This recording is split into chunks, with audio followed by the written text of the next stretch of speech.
Yeah, I thought all this COVID was over.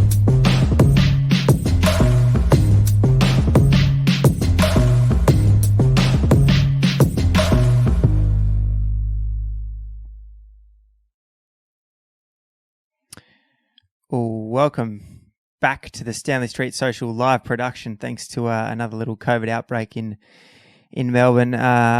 I was just saying it's good news that we're back. It's obviously not good news that we're back, because the reason we're not sitting downstairs in the living room is because there's COVID running rampant around Melbourne again. But the good news is that the Ds were flying on Friday. There was no one at the G, but oh my God, they were good. At Marvel. At Marvel. Not that it mattered. There was no one there. Yeah, it's disappointing not to be in the studio, I must say, Alex. I've come accustomed to that studio. It's not bad, is it? It's not bad. It's good. No crowd. It was a bit of an interesting feel. To be honest, I didn't even notice it. Which, I mean, I hope the fans that turn up to the game don't take that a bad way, but we were so in the zone, especially early on in that first quarter, that we were in our own little headspace and we didn't even know what was going on in the stands, to be honest. So that certainly hasn't been the case for all the games with no fans. I think I've been maybe 6 games now with no fans, and some of them have been quite eerie, but the Marvel game on Friday night was almost energetic in a way. We're back live on YouTube, Facebook, and Twitter, I believe. If you do have any questions, put them in the chat. They'll come through. We answer them as we go.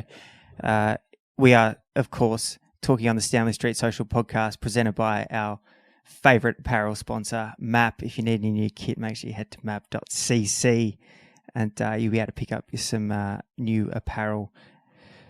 We're going to go through the Giro. The Giro wrapped up last night. We're going to go through each team, give them a rating out of 10.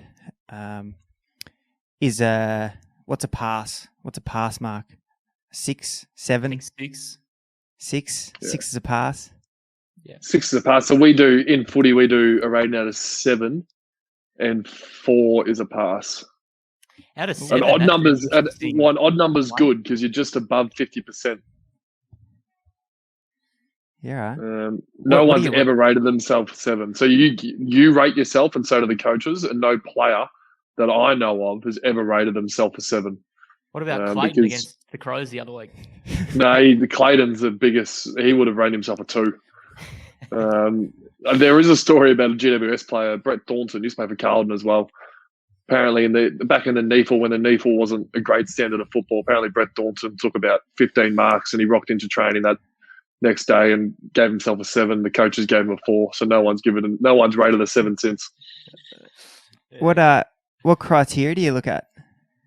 There's 4 things under sort of our trademark. It's all trademark. That's the vocabulary. And 4 is you've done your job for the day. Okay. Geez, I kept that close to my chest, didn't I? Yeah.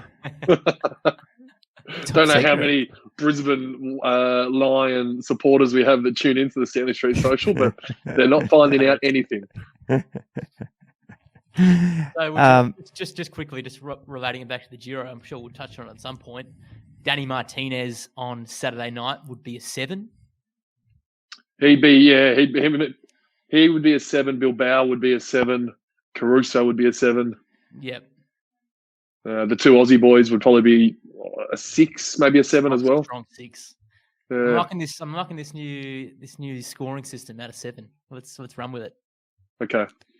Can you just give your mic a little bit of volume if you can over there, Cambo? Yeah, sure. He hasn't been on for a couple of weeks, Alex. He's just getting back used to it. The software's been in the closet since Tour de France last year. So, off the top, number 1 team. There was a little bit of hesitation coming into the Giro, but Ineos Grenadiers, do they get a 7? For me, they get a 7. They won the overall. Ghana picked up 2 stages. I think Gawn picked up 2 himself as well. Could have they done much more? I'm pretty sure they won the teams competition as well. Yep. You got that for me there, Alex?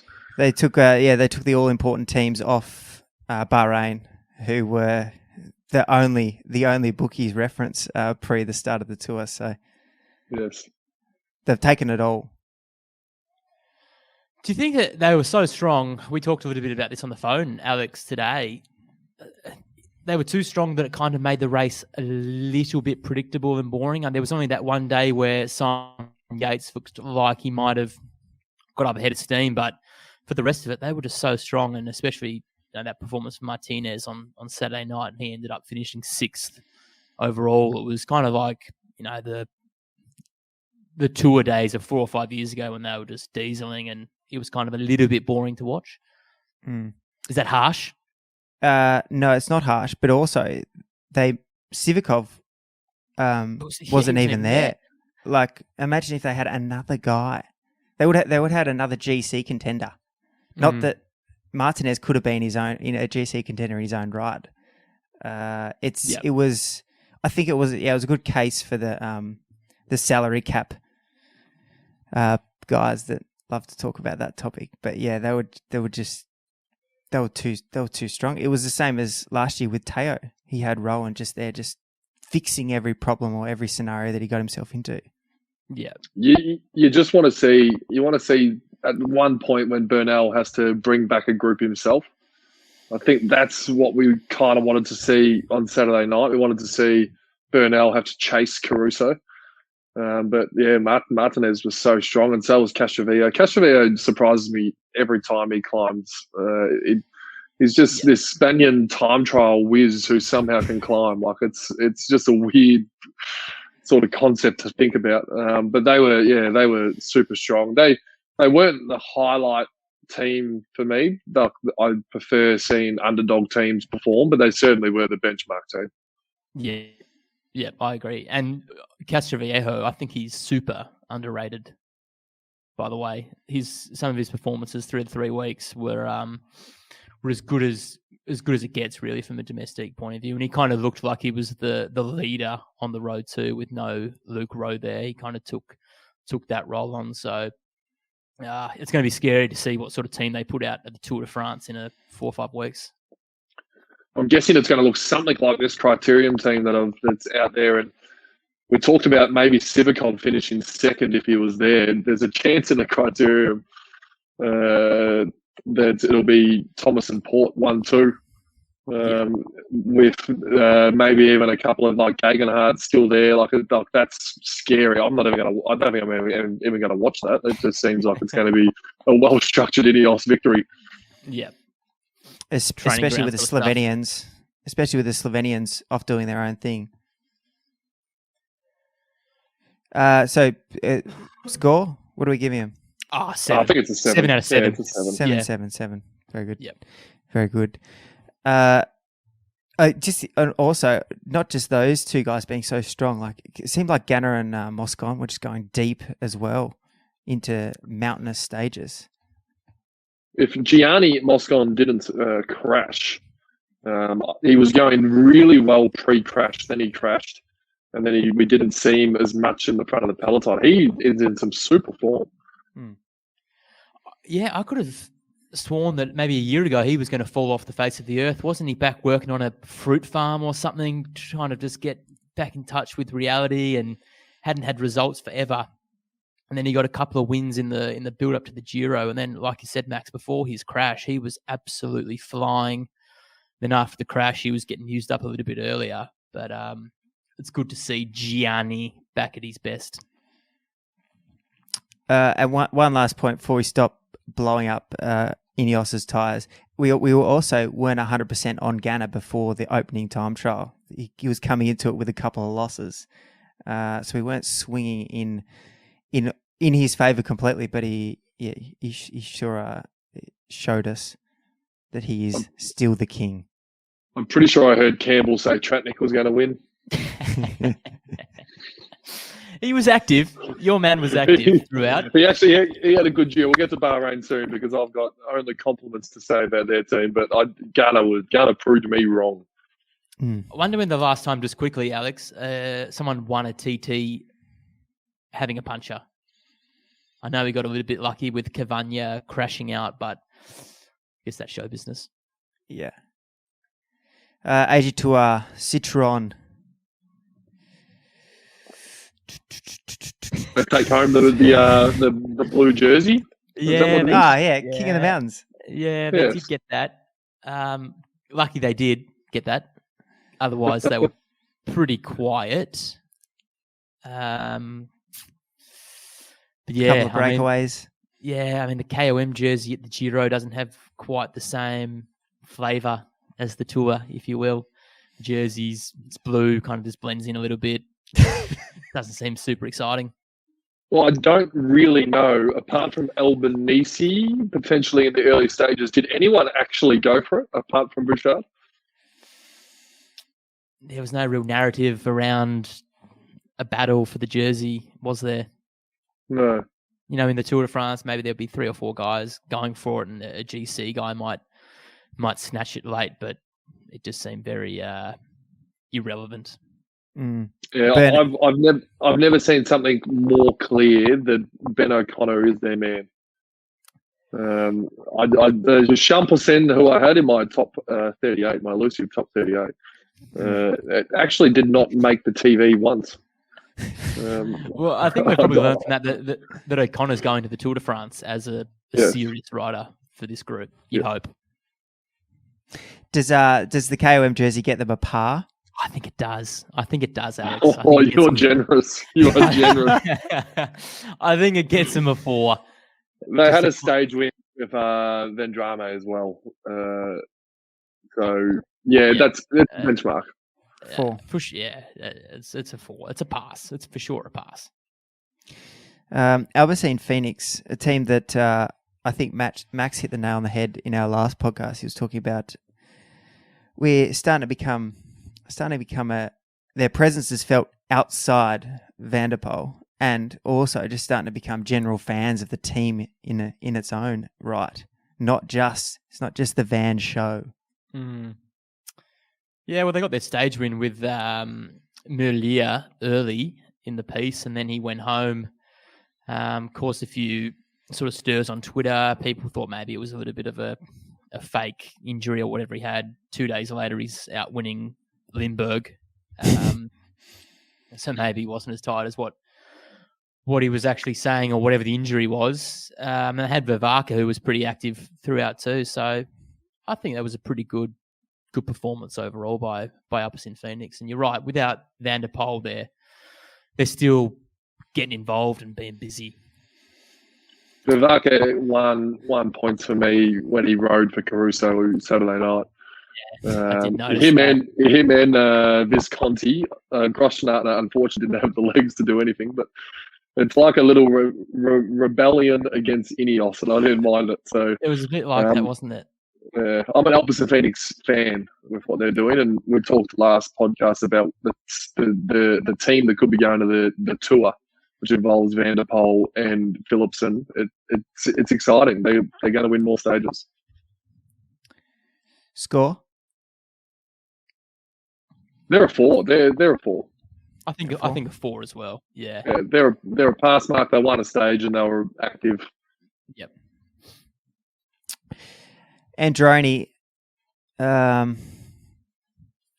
man Jeffrey Alexander didn't quite make it through. Unfortunately, pulled out with a crash. But Ponema, the 18-year-old, made it through the Giro at a ripe young age. Any stats on the last time an 18-year-old finished a Grand Tour, Alex? Have you got those somewhere? I don't reckon there'd be many in the last 50 years. No. But they were present in the breakaways. What were you really going to expect from them? Yeah, unfortunately, our boy Jeffrey, was he out early? Did he fall? Or was he there the whole time? Yeah, I think he fell about circa stage 10-ish. He was their man. He was the one that was... I haven't got much for you on these lads. No, actually, he made it through to stage 19. So he really wasn't crash hot all tour. Just seems like they're not quite the same as maybe what they were 5-10 years ago, this group. they normally have like a really exciting Colombian, which your man probably that you mentioned earlier was probably that guy. And they're normally good for a stage. And I think that probably would have been a pass for them getting a stage. So unfortunately, they're probably going to have to cop a 3, maybe a 2. Well, 3's generous, yeah. Mm. I'm thinking 2. I think 2. 2 will get them through. Astana Premier Tech. I came in with big hopes for them with Vlasov on the GC. Your world class Vlasov. We were talking about. I was talking about him making the transition to world class. I think he stayed where he currently was. He didn't quite make the transition. He was always thereabouts, but it didn't quite make the jump. He didn't pose any threat to Egan. Would his teammates be relatively disappointed? Look, as Astana were almost the most present team in final groups in that last selection, and Saturday night again they got to the front and he attacked on the descent. He seems to be, just as it's the last teammate's gone, it's time for Vlasov to go, and then he can't go. Yeah, well, he's quite young though, isn't he? I'm not sure exactly what he is, but he hasn't been around forever competing at this level. So I think a 4th place in the Giro is actually a pretty good result, considering the guys in front of him. I know Caruso's not really like a prolific winner, but he's 33. He's been around the mark for a long time, so a lot of respect has to go to him. So I think 4th, if you had said you'd be 4th at the start of the Giro, he probably would have snapped it up. He's not old at all. He's 25, which in this current age is kind of like, all right, time to get going. But if we were talking about that 5 years ago, he'd be ripe and ready to run. Mm. So what does that mean for Astana, score-wise? I think Campbell's got me there. I reckon we're being harsh on Vlasov's 4th. I reckon that's pretty impressive. He showed a bit of Tigger as well. He never really let himself go. Like Hugh Carthy did on the last sort of stage, Vlasov was sort of always showing a bit of Tigger. Yep. Yeah, I think a 4.5 to a 5. I think it's a good pass, but maybe they realistically wanted a podium. But you're right, he showed good ticker. There was a couple of times there where he got dropped and he limited the damage. It could have really blown out. So I think there's a lot to work with, and maybe one day for Alex, Vlasov will become world class. Mm. I think that is one good point. Maybe something that when I was thinking about Egan's performance over the last kind of 3 stages, he wasn't unbelievable. He was still probably the top rider there, but he wasn't out of control, and he spent a lot of time chasing. A lot of time, he always had a teammate with him, but he was always chasing. I think the same point for Vlasov. That's not easy. Like, it seems it's mentally draining when you see someone go up the road, someone on the hunt, someone on the attack. So I don't mind that from Max. Just like Vlasov, he's always given a little bit of grit, showing a bit of hunger to stay in there, even though he was just continually dropping time. Yeah. Can we start a petition to have the white jersey competition completely eliminated from any Grand Tour ever again? It's been a bit ruined, hasn't it? It just, Vlasov was wearing it because obviously Egan was winning.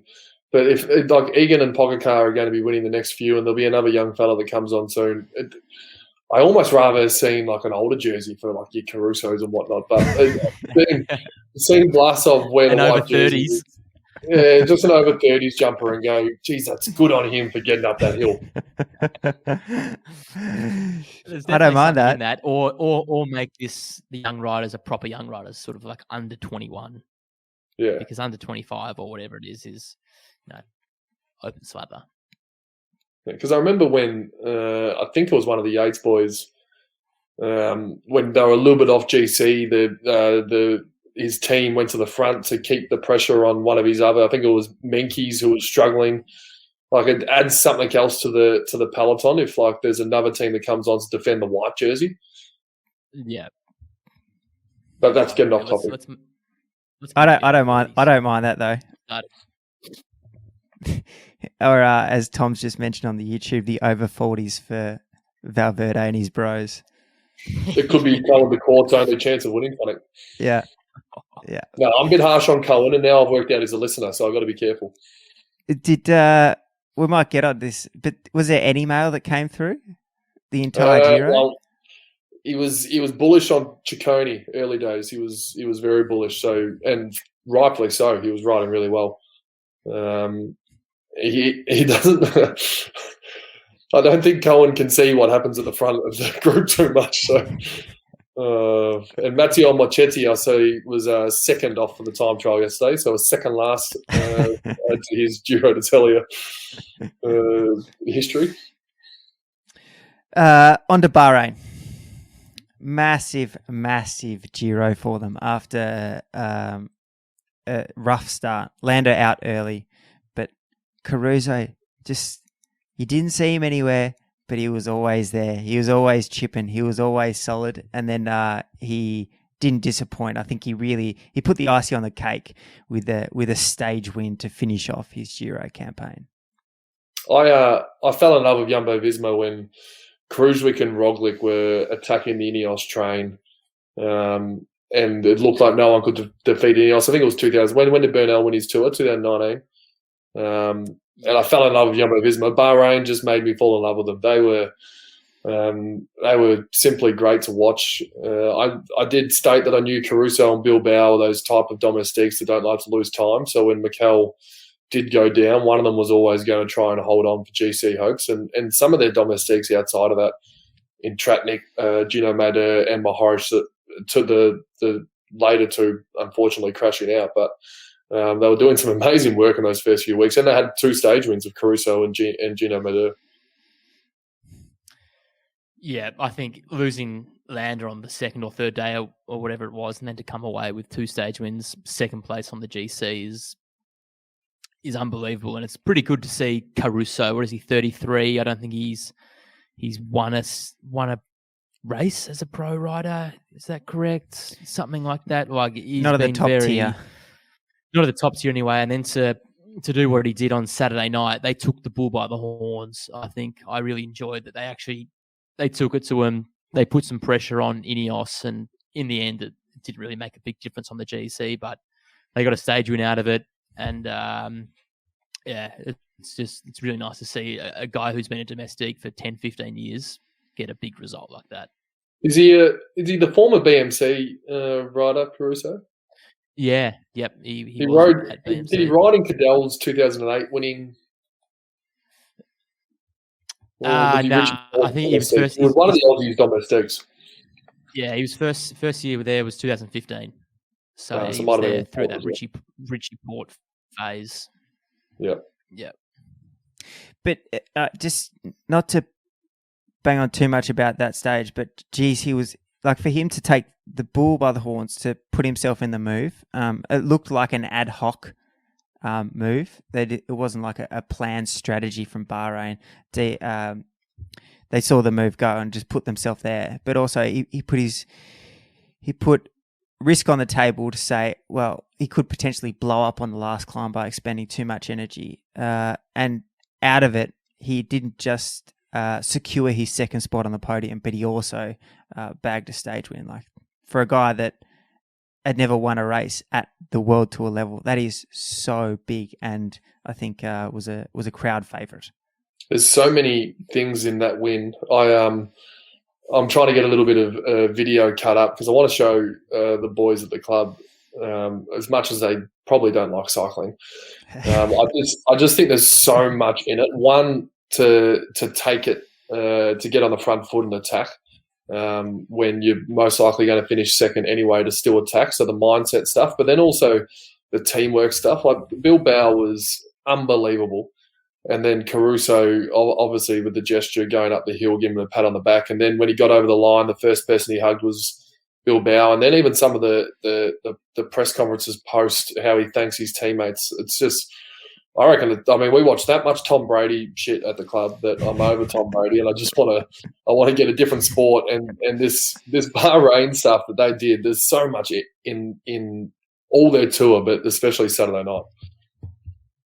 Yeah, that's a good point, Alex. He could have easily just sat in the wheels and just managed himself to the finish, but he did risk his podium spot because it was possible to blow up on that climb if he went all in. And I think he had 40 seconds at the bottom, and he finished. I think he might have only lost 10 seconds to Bernal or so on the climb. So, bloody impressive. He lost 20 seconds when Vlasov did a random attack down the descent. He must have been hating Vlasov for that. Do they get a 7? I think so. I think it's a 7. Max doesn't give these 7s out easily. Yeah, we don't know how often these get given away. Obviously, if Clayton's not giving himself a 7 for 40 touches and 3 goals, then maybe a 6.5 then. If Tratnik had a beat, who was Contador's boy up that hill that stage, Fortuno, if Tratnik had won that stage, maybe. So what is it? Is it a 6.5? It's a 6. Well, we don't go points. I'm more than happy for you to give a 7. That's why I'm we're doing it. I'm just trying to get a feel for this scoring system. Okay, that's a 6. When I had 9 contested marks on Ben McAvoy in round 4 and kicked a goal, I gave myself a 6. Okay.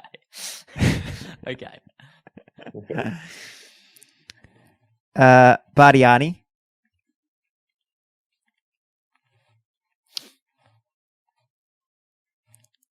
Visconti was on the TV.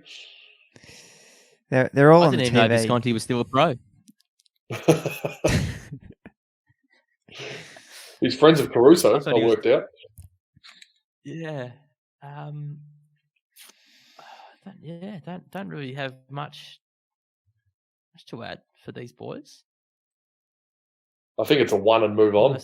Yeah, they were there. Yep. They didn't do much. Put themselves in a move. 1. Bora Hansgrove. Peter with a stage win and the purple jersey. Campbell, you don't put much value on the blue jersey, but what do you put on the purple jersey? A little bit more, but not heaps. Obviously, it was quite important to Sagan. He was going after that one pretty hard. I think he got himself in a little bit of trouble as well because he was doing some blocking or some intimidating or something. I think that was the official words used in the communique. I don't know what that means, intimidation. I don't know how you could do that to the point that you get fined and officially sanctioned, but that's what happened. And a stage win as well. The stage win that they did get was a traditional Bora control all day, all the pressure on Sagan, and he got the job done. So good from them, but GC wise, they didn't really feature. Well, Bookman hurt them. He looked okay, and then crashed on that. Was at the stage where they paused for a little bit. I think Bookman went down. Yeah. And then their domestiques were relatively disappointing once that happened to get in a couple of breaks. Fabro and Groschnarder just didn't seem to have the legs. Yep.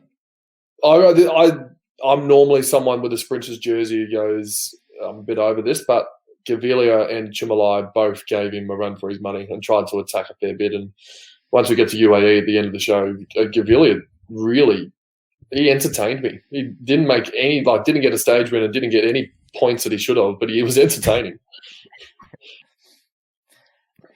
Just quickly, Alex, before we move on, I think we might have been a little bit stiff on Bardiani, and we did forget that they won a stage at the Giro. Did they? Yeah, Who won? They won stage 4 with Filippo Fiorelli. They did not. Did they? I must have slept through that one.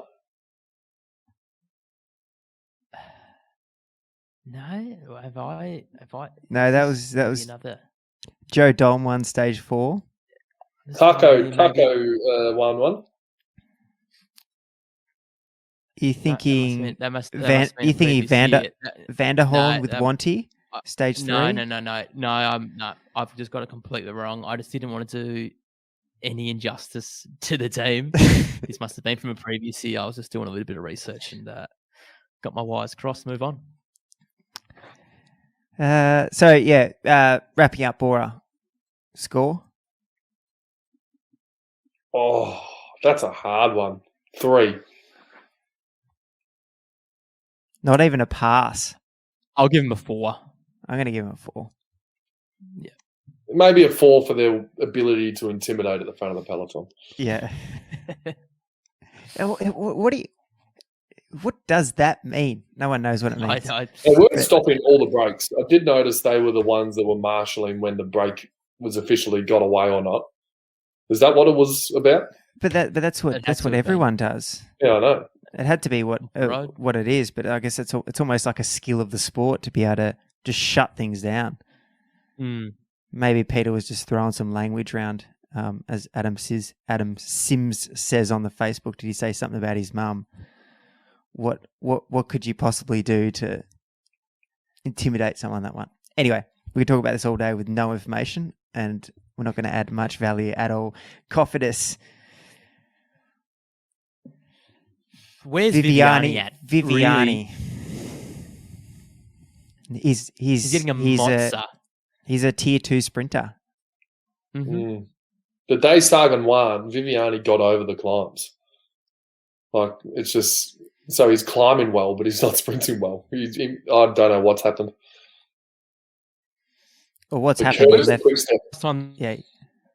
Bike race. Data on that? Sorry?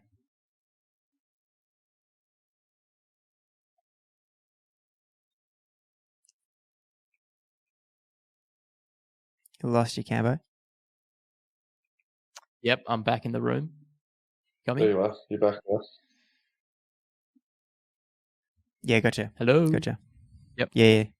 Gotcha. We got a comment here. Just continue on that Viviani conversation. Yeah. Viviani needs a lead out and confidence. He can't win with Cofidis. I actually think he's been looked after reasonably well. It's not Quickstep well, but no one does that well. But no. I think in terms of he's been solidly looked after. But he's just not quick. He just hasn't been as quick. I mean, I'm not sure how much he's getting paid, but it would be north of 1.5 million euro. And to win Cholet Pays de la Loire a 1.1 in March, and that's it. It's not a good return. It's not good enough, and it's been like that for a couple of years. So he's out of contract at the end of this year. He's going to be taking a massive pay cut wherever he goes in 2022, and I don't know. He's in a little bit of a limbo at the moment. Is Viviani? Cofidis though did get a win with Lafay, which was a nice tick for them, I feel. Yep. I'm going to give him a 3. Me too. I think, 3's accurate. If Viviani winning would have got them a pass mark. Yep. Just, get my start list back up. Koenig Quickstep. We've got a question here, Max, just off the top. Max from Kieran on Facebook. Are you going to apologise for assassinating Remco in the last podcast, where he gave him the kiss of death that night he blew to pieces, and the next day he pulled out? I didn't realise Remco was a listener to the Stanley Street Social, but to be fair, it was an educated guess. He was starting to go slowly backwards. I didn't think he was going to lose 25 minutes. And I also called Roman Bardet for the stage win and got second. So it wasn't a bad night for predictions for me. I wish you had me on Saturday night. I was holding my tongue for this. I should have said it in Bahrain. So I won two bets for the whole Giro, to tell you. Didn't put many on. I was about 2 from 7. I got one of Caleb Ewan's 2 stages, and I got Caruso on stage 20. which Ooh. is this smile has been on my face since Saturday night. So my predictions weren't too bad, but yeah, sorry to Remco. I was a bit sceptical of him pre-race, and if only Almeida didn't lose that time at the start. I mean, what would have been for Almeida? They didn't get a stage win, Quick-Step. That's the first time, I think, for a long time I haven't seen Quick-Step win a stage. Yeah, I mean, Almeida was absolutely flying in the third week, wasn't he? What did he do? The TT last night, he was fifth in the TT. I mean, 27 seconds behind Garner, and the way he was climbing is probably the third best climber in the third week. So I don't know. I'm sure if they had their time again, they would have given him the leadership. But I mean, looking back, was Remco ever really going to be able to go deep 3 weeks, crashing out like he did in October, not racing since then, being 20, first Grand Tour? I mean, when you look back at all of these facts, it was pretty far-fetched, I would have thought. It was wild, actually. It seems ridiculous that we were actually talking about it. What on earth were we thinking? Well, we weren't really on him, were we? I don't think We any weren't. of us had him in our top 3 for a start. No, but we were talking about him like, featuring. I think the reason we were talking about him was that Sportsbet had him at equal GC odds for to win the overall. I couldn't believe it when I saw that. But yeah, I think Almeida talked with his performances back to Patrick at home, who's putting all his money on Remco, and just went, "You should have been backing me." Even that stage that Yates won, he was flying up that climb towards the end. Super TT. Almeida was good. They can't be that grumpy with him. There was talks about a bit of unrest, and Adam Sims does say that he is going somewhere. And there is some unrest with Almeida potentially leaving the team, but they all rode for him in the last week. James Knox was burying himself to get him to get the peloton moving. So I don't know what happened there. They've had a genuine miss. I put Almeida ahead of Evan Pole in my top 38. And yeah, if he just didn't, he lost time in the first. I think Quick-Step made their mind up when Almeida lost 4 minutes in one of the first hill stages. Also, quickly, on the stage win too, Cavagna, if he had have taken that left-hander and not just straight-lined it into the barrier, they would have got their stage win. Yeah. Just also something, Alex, that we talk about often here. We don't really like teams going in with this whole 2-leader situation because it just doesn't provide a clear-cut plan. Do you think maybe there's a little bit in this that it does pay perhaps to go in with 2 leaders, especially for the first week, given that if Almeida didn't lose time early, going in with the mindset that, I'm not on GC, I can just lose a little bit of time here and there, could have been a different story for them. Maybe he could have jagged the podium. Especially in the Giro where you see these massive time gaps. But no, I don't think so. I think you just don't go in 100% for a 21-year-old that hasn't raced in 6 months. Yep, that's a good way of putting it. But his hindsight's great, isn't it? Yeah, isn't it? It's the best. We seem so intelligent coming out the back of the Giro. I still remember us talking a couple of weeks ago. They're going, "Geez, Remco, yeah, he's looking good. He's looking good." No, but I think we talked about this at the start. Bike Exchange's squad, I really enjoyed it. We'll get to them at the end, but that all in for Yates. So what did De Koenig get? It's a 3. It's a 3 for me. me. It is a 3. They got high expectations. Yep. Yep. EF Education Nippo. Hugh Carthy on the GC. Yeah, I had Carthy as my slider in the pre-show. I had him around 15th, and if you take out the injuries that were in that top 15, I think he finishes 9th on that list anyway. And I just wasn't a fan of the form he was bringing in. And he was super disciplined. Their best rider of their squad was Betty Ol. Apart from TJ Van Garden, he was super. Still manages to never get on TV. I love him as a rider. What a domestique. He doesn't help one bit. No, sorry, I'm being harsh on TJ. Betty Ol was good, stage win, but Hugh Carthy was disappointing. Hang on, Max. Hang on. TJ finished the Giro and He was finished there. the whole race. He tried to get in the break in stage 20. I didn't even know he was there. They said, Keno said on the commentary that Van Garden's looking to get in the break, maybe to be a domestique help for Carthy later in the stage. He would not have been much help. Yeah, wow. They were good, I think, as a team. They were together. They had a lot of guys there when it mattered, but Carthy just didn't have it when it mattered. When it really mattered. Is a top 10 good enough for them? I don't know, maybe, but I think he's a rider that can challenge for the podium in the future. Hugh Carthy, I really do. I think he's a super climber, and just a couple of times when he lost time, he just seemed to really lose time and blow up and lose 1 or 2 minutes instead of that 30 to 40 seconds, which Vlasov managed to do. He managed to limit the losses, but Carthy he blew up a couple of times. I'm not off Carthy. I think he can do something in the future, but I just had a feeling it wasn't going to be this Giro. Yeah. What does that get them? They get a 4. Yeah, Betty Ol was super. Yeah, Betty Ol gets them over the line. Elio, is that how you say it? Eola, even. Yeah. Found out this tour that it's Alberto's squad, as he was prancing around social media, making it all about Alberto. Yeah. It got traction though. It helped. It worked, didn't it? It did work.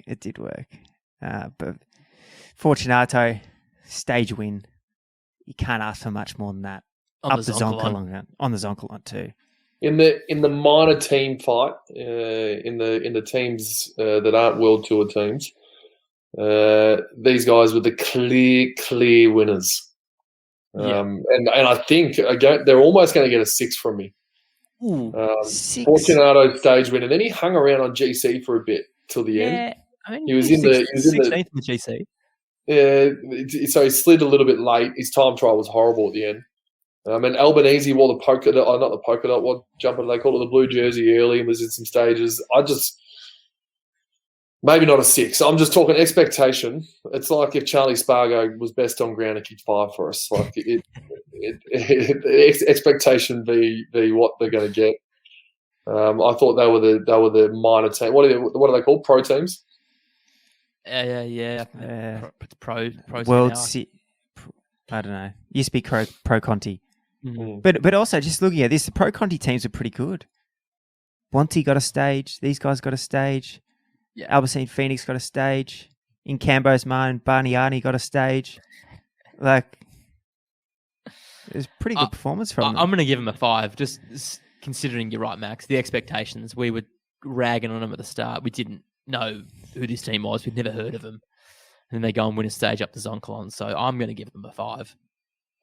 When my favourite rider of all time, George Bennett, was getting dropped early on, Fortunato was just hanging on to this group of 10 riders going up the hill. And he surprised me. Fetch Wineco's giving me a bit of feedback. I might bring it back to a 5. Alex, what are you giving them? I think a 6. I think I'm gonna start with where Max. Like for that team, for that squad, relative. Yep. It's going to be relative. It's massive. Yep. That's a massive. Groupama FDJ. We were dipping in on them on the pre-show in a big way, and I think for them to wear the pink jersey, and to make an impact on the race, I guess is a big pass for them. So I'm happy to give them a 4. I am happy to give them a 4, just considering that they were in the pink jersey, and that's enough. I said this in the last podcast. I'm a relatively cycling nerd and getting more and more. And before this Giro, I knew almost every rider that rode it. I did not ever hear of this fella that wore the pink jersey. He has come out of nowhere. Yep. Volta? Alita, is it? Volta, yeah. Attila Volta. And he hung on. He hung on. Once he lost the jersey, he wanted to stick around and try and get a top 10 GC for a bit there as well. You found out late, but and then they rode for him as well. I was impressed, but they did nothing. In the end, they wore the pink jersey for a couple of days. Is that enough for a pass in your eyes? Is that a pass? It's a pass. It's a 4. Yeah. If you have a look at their start list, and you were doing a market, they would be $1.50 to get under 4, and they've managed to get themselves to a 4. Just scrape in. Wanty Group. Stage win with Van der Horn. Massive start. Massive start. Good. Massive that was start. A good win, wasn't it? Yeah. Takes the pressure right off. That was a mighty good victory from the breakaway. I really enjoyed that. Does that get them? They were impressive. Hermans and Pasqualen were present in a lot of things. He was active. Your man, Pasqualen. He was. He finished. I did put him in my sprinters list, and he was in the points. I think he came like 8th or something. Yeah. Disappointing Jan Hurt. I think he finished. I'm pretty sure he finished. I heard his name called late. He did. He finished. There were 5. Pasqualen was not bad on stage 7 that Caleb Ewan won. That was a messy finale made for the Italians. Cimolai, Moschetti, Pasqualen all in the top 5. Jeez, you just know that was a messy sprint. Yeah. Taramay was top 10 GC for the first 2 weeks, if you remember that. Then obviously fell away, but I'm going 5. I think so. I think a 5 as well. Just considering the expectations for them to get a stage is massive. Yep, I agree. I'm going to have to let you two run the next one while I just run a little bit of a tech issue on my end. I'm running out of battery, and for some reason my charge isn't going on. So I'm just going to drop out while you two cover Israel. Well, it's an interesting one, Alex. Is Israel? I don't know if they're going to be a 4 or a 5, Campbell. Oh, sorry, a 5 or a 3. I don't think they're a 4. They're a 5 or a 3. It's either hard and fast or not at all. Well, they wore the pink jersey again, so how much do we put into that? And then Dan Martin somehow got himself into the top 10 after looking not great in the first 2 weeks. And he also won a stage. He also won a stage as well. Yeah, Cimolai and Bevan were a little bit disappointing. Yeah, I mean, I was a little bit bullish on Martin at the start. I think, if you remember, I had him in my overall podium. I had him for third. And I think his form was there, but he just had that one day when it was that 5-degree day that was shortened, that he obviously suffered a lot in the cold and lost a bucket load of time. If it wasn't for that, I think he might have been a little bit more relative on the GC. But I think him getting a stage, wearing a little bit of the pink jersey with DeMarchi, and then also with Martin finishing top 10, albeit at 18 minutes, I think I'd probably be happy to give them the 5. Yeah, he had a bad gravel day. Him and Formolo that was when they got dropped from the top 10 GC. Yeah. Was an impressive stage win. I was a bit harsh on Cimolai then. Has he come second in the points jersey? I think he was. Yeah, he wasn't that far behind in the end. Yeah, I reckon they're a 5. Yeah, you're right. So there was the gravel day, and then there was also the wet and cold day where Martin lost most of his time. But I mean, I'd also like to see some data on when the last time the top 10 was separated by 18 minutes. Yeah, early on, it looked like it was going to be one of the closest Grand Tours going around. That was when Caruso was sitting like 8th or 9th, 40 seconds off. And then GC riders were crashing and falling, and then Dan Martin and Formula were losing time, and then everything just blew out. Yeah. Oh, well, that's a 5 for me. I'm not sure what Alex will reckon, but I reckon it'd be around the same. What team you got next year? I got Jumbo Visma on my list. Is that right? Yeah, let's go for it. What do you reckon? Well, Affini, good in stage 2 in the time trial, and then they actually were leading the team's race up until the last couple of stages. Ineos then took over because they have those. Foss obviously got a top 10, and then Bennett and Bowman were top 15, I think. I don't know. I think it was a little bit disappointing for them. I think they'd be lucky to get a 4. I reckon they had some pretty high expectations with Bennett, your man, and I think he would have had some high expectations on himself too. So to finish 9th, what they finished 9th, 11th, and 12th on the general, and no stage wins. Grunewagen, your thoughts on him? I think it was probably a pass. I mean, he hasn't raced since August last year. Yeah. He was thereabouts in the sprints, but just wasn't the same as what we know he can be like at the Tour de France several years ago. So I think he was all right. Hopefully he can get back to his best and challenge guys like Caleb and Bennett later in the year. But I just think getting 9th, 11th, and 12th on the general, it's hard to get a pass for that. I did say in the pre-show that they were talking about this Tobias Foss like he was going to be their GC man, and George Bennett wasn't. It turns out he ended up being it because George Bennett was so disappointed in the first week. But he's got a future, Tobias Foss. Yeah. Well, the winner of the Tour de l'Avenir, which is always a good guide, but Bennett came good in the 3rd week. I think his legs started to come good, but I think he might have. Might have been targeting a top 10 as a minimum on the GC. Yeah. Hey, Alex, we gave Israel a 5, both of us. A 5 for Dan Martin's efforts in the back end. And the pink jersey. And the pink jersey with Tamaki. And second in the points jersey as well. Are you happy with that? Yeah. Yeah, no, I'm happy with that. And now we're on Yumbo. Well, we're disappointed that Dan Martin dropped off the GC early. Campbell had him wearing the pink jersey at the final. I had him for 3rd.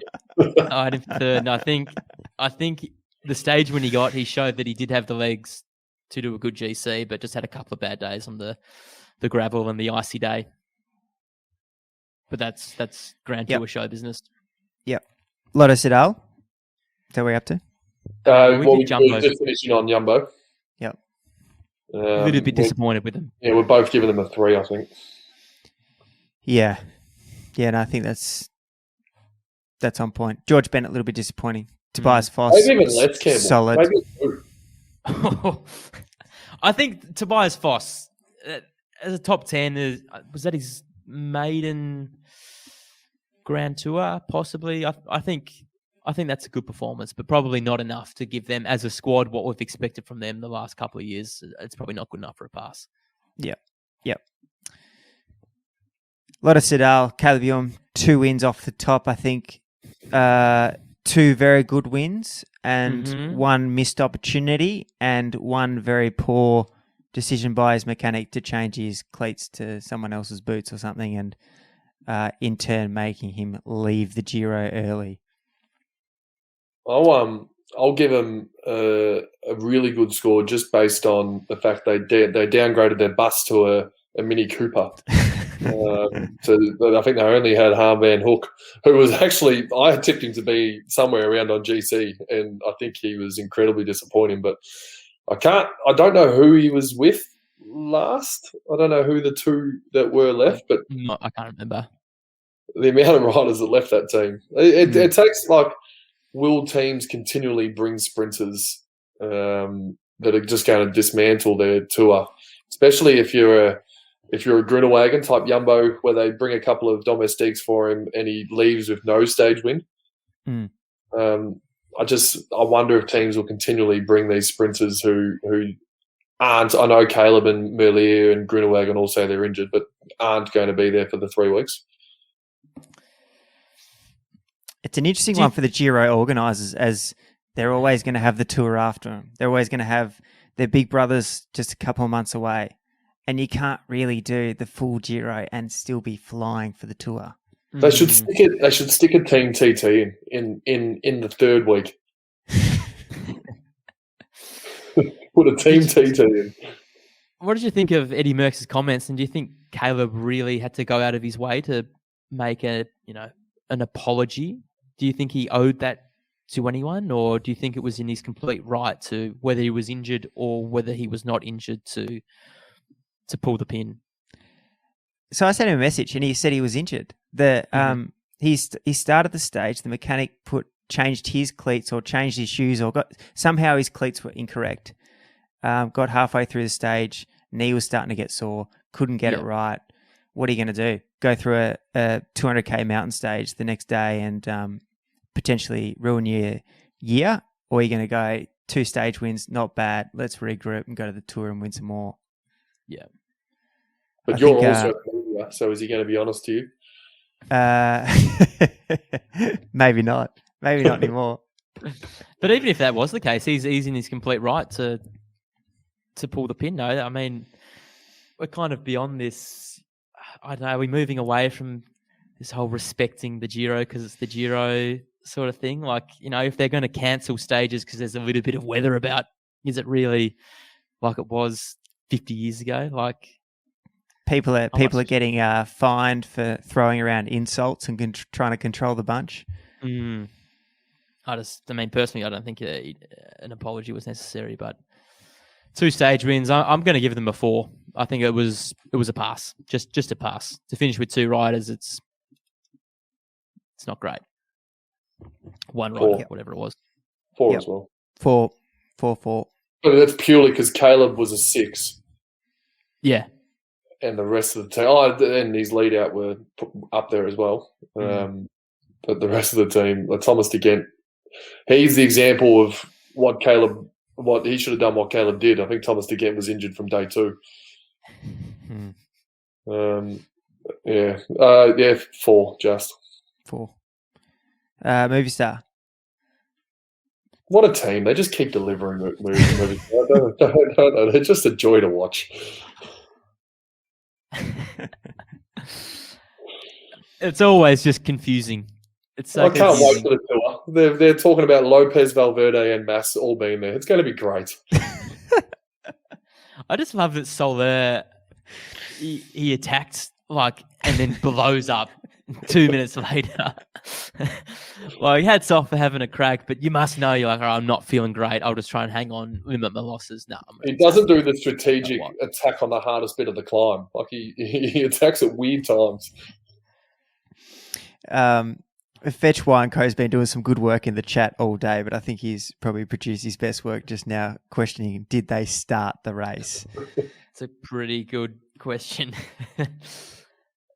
I think with that in mind, we can probably give him a 1. Yep. Yeah, well, they're stiff on Soler getting pulled out. He probably finishes top 10, but 1. Mm-hmm. Team Bike Exchange.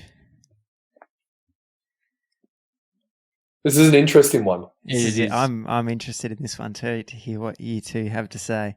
Because they wanted to win, and they didn't.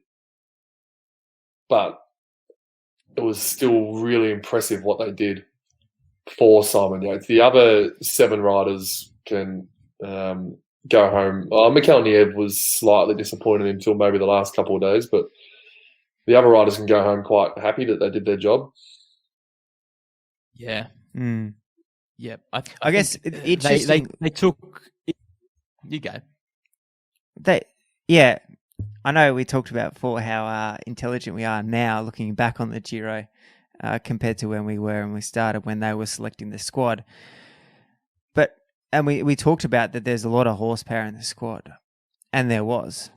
But it seems like the squad was almost designed for them having the jersey early and requiring the big boys just to tow the bunch along for 18 stages. A little bit light on in terms of climbing support, especially with Schulze, who was flying at the start, crashing out. Nieve was okay, but he wasn't the level that we've seen him at. Yeah. They lost the one okay. dominant Okay's streak being they couldn't generous. lose that last week.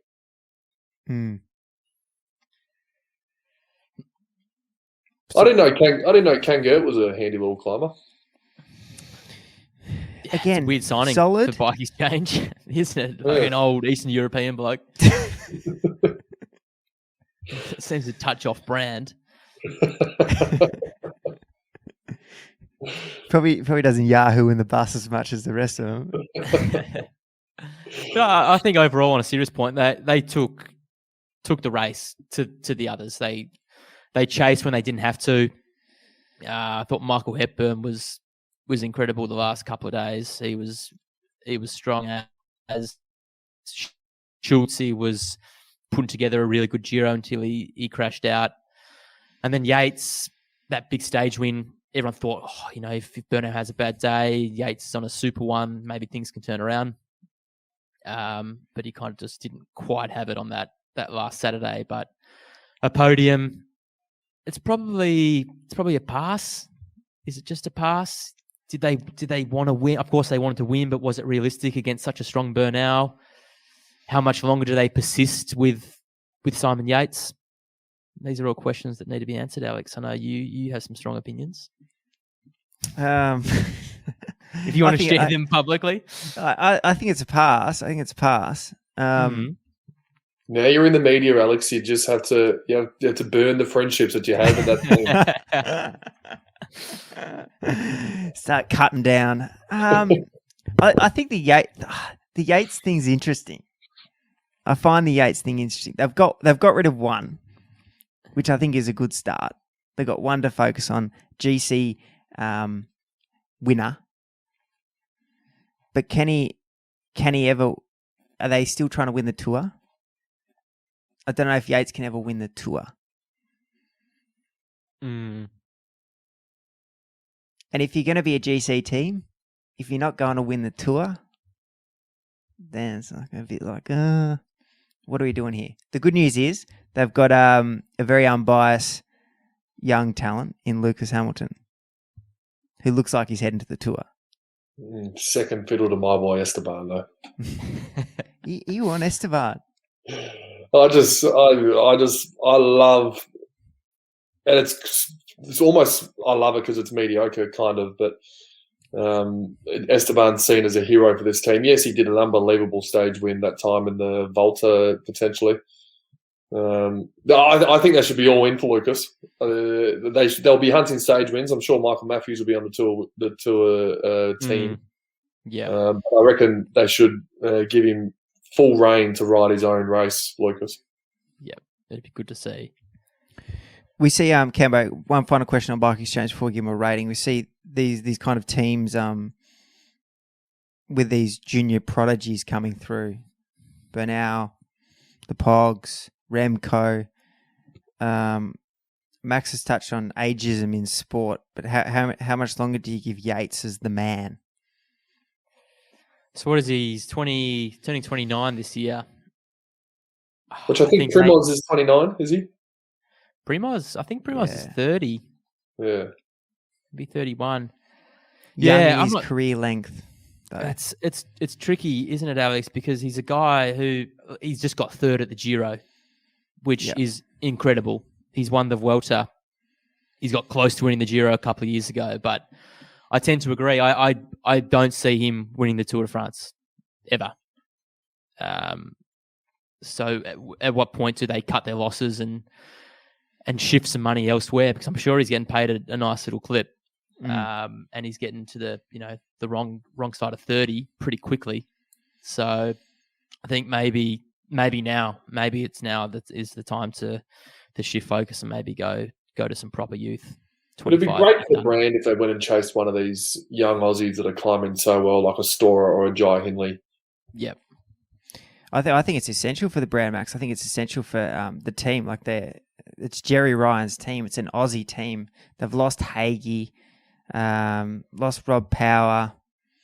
They've got Lucas there ready to go. But if they lose Lucas, then it's kind of like, well, they got Kangart, to represent the Eastern European countries. Like, if you don't have, I feel like if you don't have an Australian at the helm winning, they've got Michael Matthews back, but he's unfortunately racing in the van era, which doesn't really give him too many opportunities to win. I think Lucas is the man. Get on him. Yeah. A score? Yeah, it's a 4. It's 4? It's a strong 4. Yep. It's a strong 4. Yep. Team DSM. Like Max touched on, a bit of Australian talent in there. Hindley, Hamilton, Storer. Hindley unfortunately out with some saddle sores about mid-tour, but also wasn't super on the pace. It's just that touch off compared to riding the last time trial in pink last year. Yeah.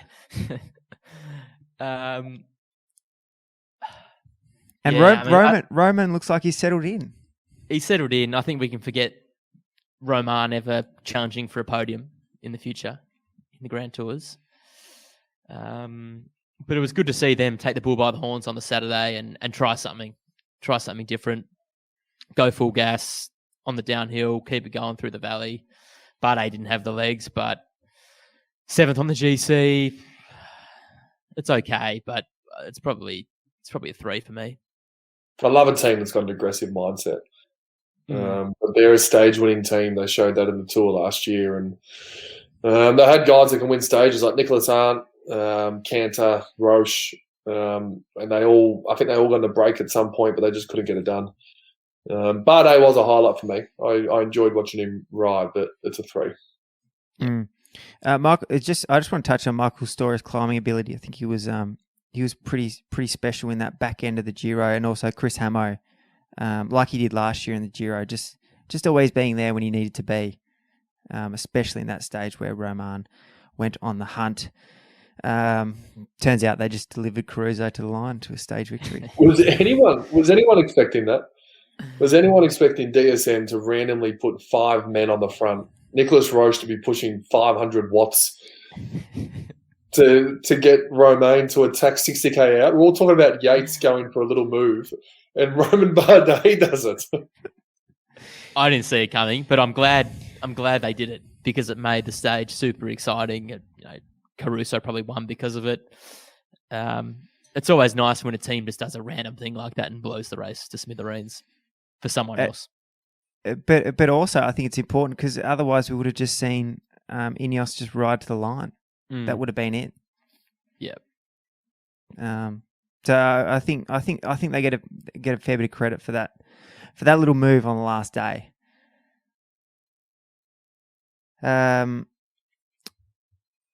Team Quebeca Assos Would be our next 7. Well, with Nizzolo finally getting a win. 3 stage wins. Campanats. There's a third. Yeah, they got a young guy in the first week. Schmitty. It Yeah. seems like years ago that Campanats and Smitty were bagging wins. And Nizzolo as well. That was ages ago. And they lost their only hope in Pozzovivo. Oh, how sad was that? Through Cambo's top 10, way out of whack.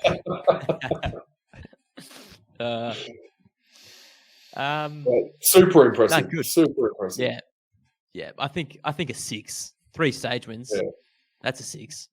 I just love what their team's about. Coming back from Dimension Data, obviously having a bit of a downfall last year and lots of people leaving and whatnot. It's just, I enjoyed watching it. Yep, I agree. 6 points. Super. And also Nizzolo just getting a win on home turf. With Viviani just looking over, very envious of what he was achieving. Trek Segafredo, Max's man couldn't have caught in there with his mail. The shark not quite where the shark was. And they weren't going to die trying. They threw everything at it. Ciccone attacking weirdly very early on at weird times. Nibley trying to get him breaks late. But all of it wasn't really working. It was pretty. It was a pretty trek tour. Yes, it was. I was very impressed with Ciccone in the first 10 days, but you could feel that maybe not having done a proper GC before, I was going to catch up with him in the back half, and it did ultimately. And you're right, the Shark coming out of surgery just before the Giro, he was never really going to compete, but his head was still thinking that he could. So overall, it was a bit of nothing in the end. I'm not sure what the prize money is for most combative rider, but I think Mollema was targeting it. He didn't have the legs ever to finish off in the breakaway, but he kept on getting in there. Most top tens. You and I, Max, were quite bullish of Mollema in the pre-show, and he didn't quite live up to what. Well, it turns out he probably was their best rider, but he just went for the wrong thing. Yeah, it's probably a 2. It's a 2 for me. 2 just. Ciccone helped him so much. Ciccone, yeah. A generous 2. Yeah. It's a 2. Where did Mollema... 28th on the GC for Mollema. Last time we checked in, Mollema was helping himself to about 11th or 12th just based off him being in the breakaway. I think they all signed out on day 15, Trek Segafredo. Yeah. Fetch Wine and Co. just giving them a flat 0 for their performances at the 0. But have they got anything that wasn't here for the tour? Like that's their 3 best riders, Ciccone, Nibali, and Mollema, isn't it? Are we missing someone obvious? I mean, Stuyven and Mads Pedersen. Yeah, but in terms of general. Just quickly, Max, you don't have to name names if this has been the case, but has anyone at the club ever received a 0 from the coaches? There has been known to be a couple of 0s are easier to get than 7s. Okay.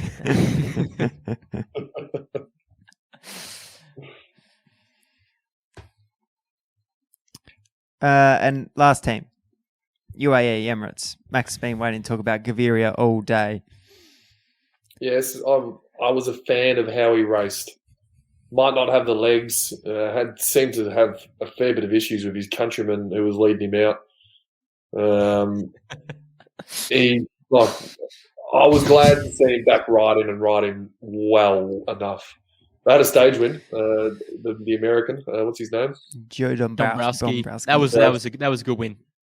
And Formolo was. To be honest, I had no expectations. He was in those 30s in my top 38. He was somewhere around 35. But when he rode so well in the first week, I'm like, oh, hang on, this guy could be all right. But then he fell away and couldn't even get in breaks by the end of it. Yeah. Diego Ulisi had some really good climbing legs in the third week. He had a day where he finished with the main group. Yeah. I saw the results initially and I just thought, oh, he must have been in the breakaway and he got caught. But then I ended up watching the last bit of the stage and he was just climbing with the favourites, which was a surprise. Martinez is looking around. Who have we dropped? Egan. We've dropped them all. Who's still here? Just Diego.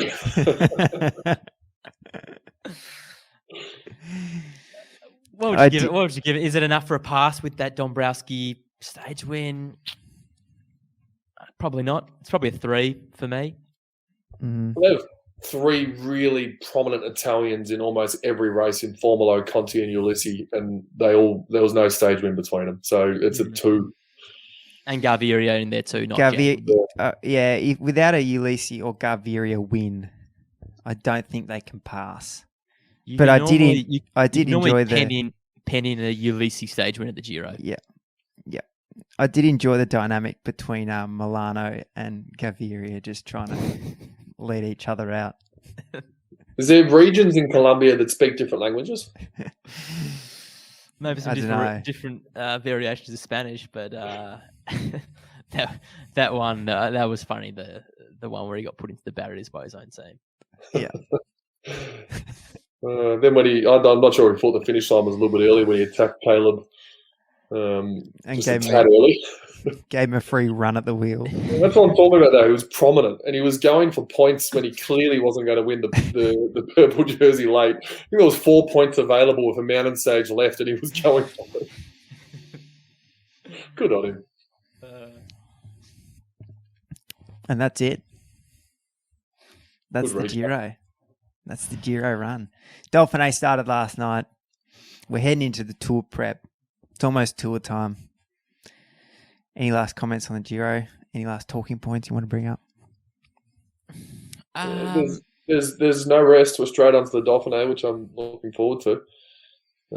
I'm interested to see how the teams go outside of Ineos in these 7 days. I know Ineos will be strong, but I'd like to see David Gaudu perform.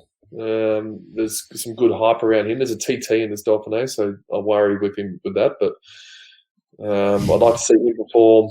I'd like to see Jumbo back up there with Seb Kuss. So there's some good things I want to see, just to see if the Giro is going to the Tour, because you want to see it's Rog v Pog with Thomas and Port there. So it's a cool little thing what's happening in the Tour. So you want to see some guys try and stick it to Ineos here.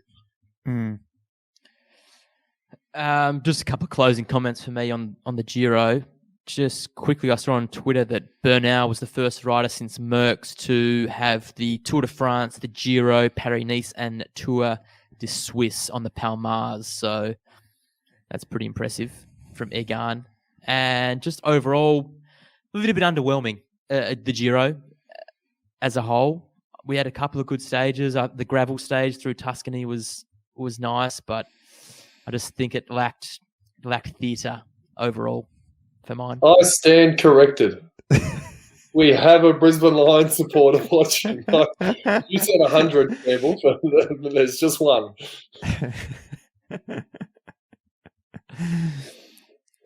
Do you think that that you weren't that impressed with the Giro as a racer's performance? Was that because of Ineos's strength? It had something to do with it.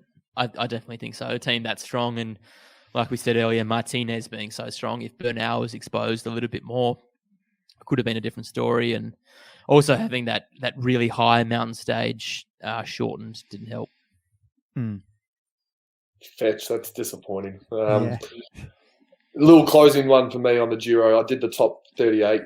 I've gone back and had a look at that. I've got to be held accountable to stuff I put out, and I've deleted everyone that got injured or pulled out of the Tour, the Giro. Mm-hmm. I had a Yates, Bernal, Bennett top 3, so I missed Bennett there, like you missed. Who did you have? Campbell? Martin. Dan Martin. Yep. And then I had Almeida and Vlasov 4-5. So it's not a bad little read. I had a miss there. I had Caruso in the top 10, which is handy. I'm not sure how many people would have had that. But I also had the Shark in top 10. I had Van Hook top 10 as well. So there's some misses there. Mm-hmm. So I've got to be held accountable. I can't wait for the top 38 I put out for the Tour. Everyone's eagerly waiting for the top 38. It's a pretty clear 1 to 3. I think Thomas is a clear third selection. Is he? I think he is. At the moment. We'll know a lot more after this week. Yeah. Chris Froome, does he come up for it? Yeah, he for the first time he finished with the group last night. He didn't lose time last night, so that's a positive. Did you see the footage of him last night though? He was like out of the group of 40, he was 32nd wheel, just chewing a bit on like a lumpy run into the finish. But he's been doing a great 3-week camp. Didn't you see the news press? I don't think it's looking good for Froome. On the Tour as well, we've had some requests to just to go back to basics and recap what is the 101 of the Tour de France of cycling. So we might as well as doing just some lead up previews and whatnot of what's going on as we get through these lead up races. I think we might do a couple of one especially specific podcast just to lay the land of what is what in cycling as well. Can we schedule that podcast when the teams are official, so we're not speculating for our teams like we do? Well, we are always the first one out. Yeah, No that one is is- actually, yeah. No one is beating us. So that means, so it's like a bit of a Tom Brown there. We're first out, but we're not getting it right. What's more important? Yeah. You've just got to be first, actually. It doesn't matter You about just gotta being be right. first. Doesn't matter who you hurt in the process. But based off what we have for the Giro, like Pro Cycling Stats is that in the know now. They pretty much hit the nail on the head. They normally get it pretty right. You can Yep. afford to go a little bit early. Big thanks to everyone that's put questions in the chat for tuning in. This will be on the podcast apps and YouTube. Thanks to Matt for supporting the podcast as always. Thanks Max. Thanks Campbell. Thanks, Alex. Thanks, guys, for having me again. Thanks, Alex. Thanks, Campbell, for joining It's us. great, It's great to have you in. We'll get you back in the studio sometime soon, hopefully, Cambo. I look forward to it. Alrighty. Thank you.